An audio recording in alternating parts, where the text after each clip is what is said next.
Hello Joe, my name is Derek, the ASC Certified Master Technician working on your F-150. I got your oil pan off, I'm getting it all cleaned up and everything ready to go back together here. I just wanted to take a brief moment to show you what the bottom side of your motor looks like. Primarily because rarely do we see one that looks this nice with 177,000 miles on it.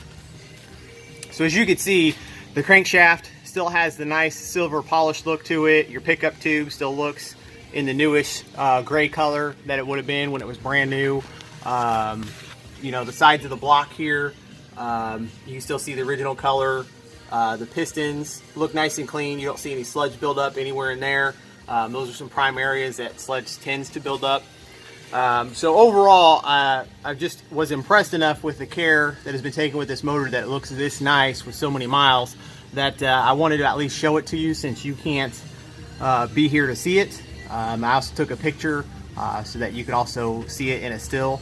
But overall, I realistically just wanted to show this to you, and I also want to take time to thank you for being a customer here at Brett's Auto Works.